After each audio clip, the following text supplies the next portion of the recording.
I'm Caroline Collins, and this is Fox 26 Crime Files. We start with a rapper gunned down in Houston's upscale Galleria area. The internet erupting late this week with claims that up-and-coming rapper BTB Savage was the person who was gunned down in a drive-by shooting on Mid-Lane near San Felipe Street. Now, the FBI has joined Houston police to investigate.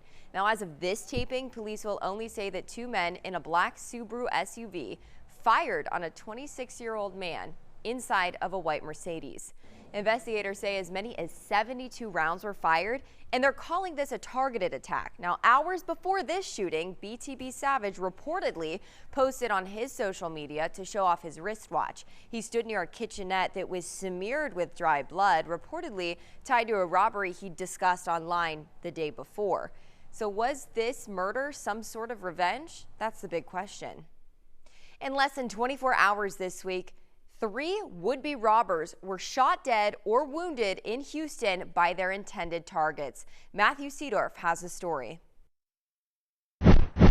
3 would-be robbers and burglars shot dead or wounded in Houston in less than 24 hours.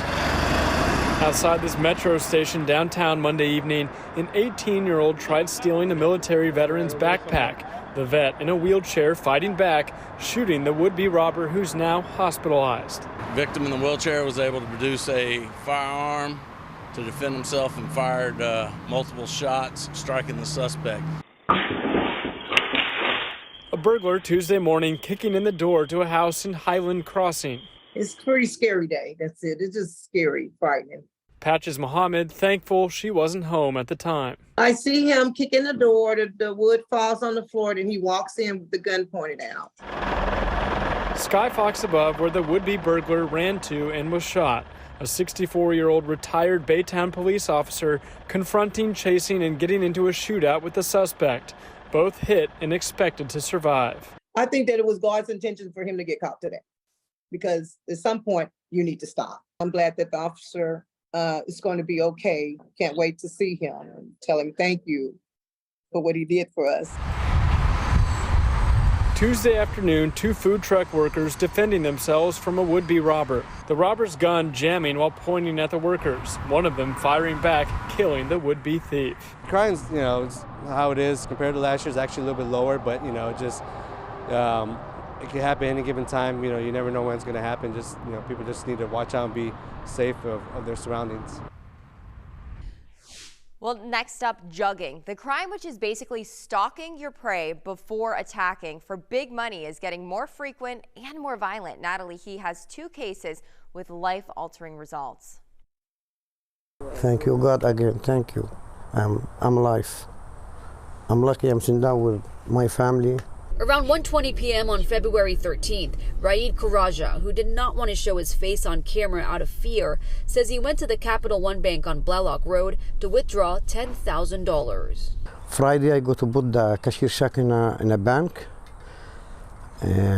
Monday, I go back. I take the money, $10,000. I go to back to car outside the parking. The envelope is my hand.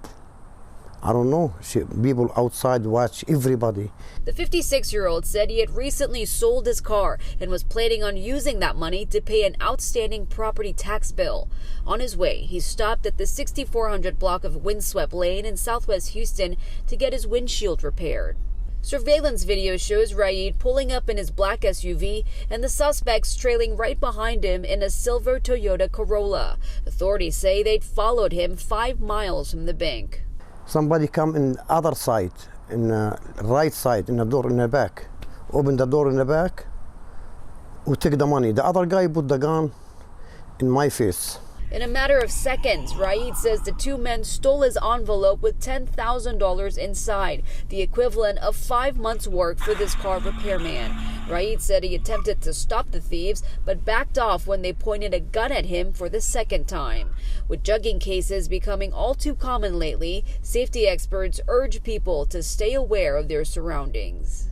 You want to minimize the visual effect where the thief has to know where you're putting this money and your valuables when you're walking away from that. If he gets out, we will not feel safe as citizens, but also police officers. okay? I mean, what happened if he committed another crime? And we here talking about it and say, we told you so.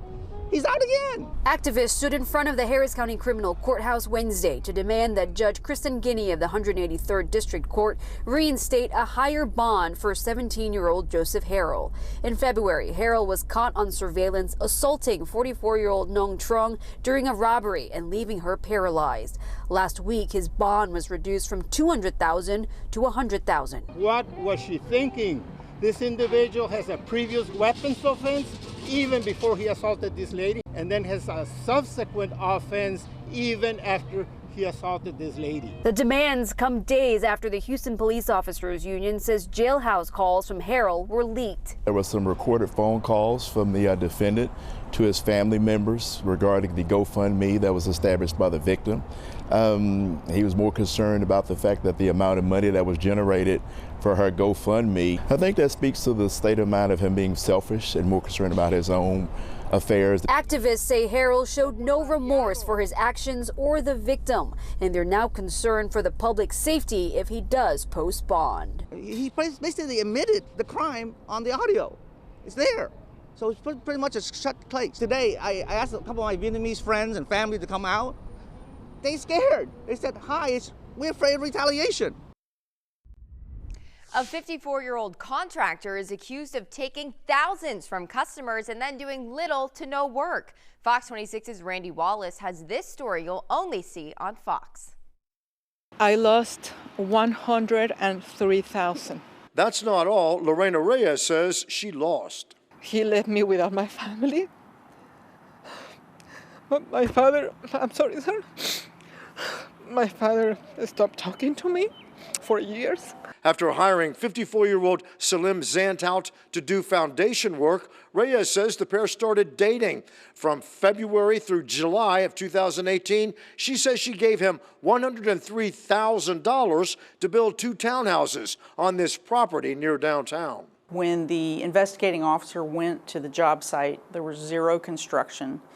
When I interviewed the defendant, he said he actually cleared the land, which is the first step, but it's a far cry from $103,000. I had given him all that money, and I felt, oh my God, what I have done. I hired a private detective.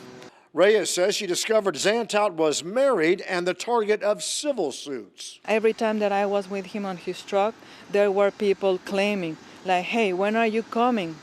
You haven't finished the job. And he was all the time, oh my God, all these people are just crying. They are crying and crying, and the weather is bad, and all the excuses. In addition to Reyes, the DA's office has filed aggregate theft charges against Zantout in another case. The second complainant, Mr. Murrow, he paid over $7,000, which is the total amount of the contract, for the defendant to do foundation repair at his home. The defendant did about 15% of the work, but then never came back. Reyes says she found other victims through a Facebook page she created called Victims of Salim Zantout. I lost everything, but I didn't lose myself. Randy Wallace, Fox 26 News. A Conroe ISD student was arrested for bringing a gun to school today. This just days after a deadly shooting at an elementary school in Nashville. Here's Natalie He from Grand Oaks High School in Spring. It was just very chaotic to get out. Just as the flags in front of Grand Oaks High School were flying at half-staff in honor of the victims of the Nashville school shooting, students and parents at Conroe ISD received a text Thursday morning about a gun on campus. I got screenshots and pictures, like of the gun in the backpack. Did you know the kid? He's in my first period, actually. I feel like it's scary that it's becoming normal.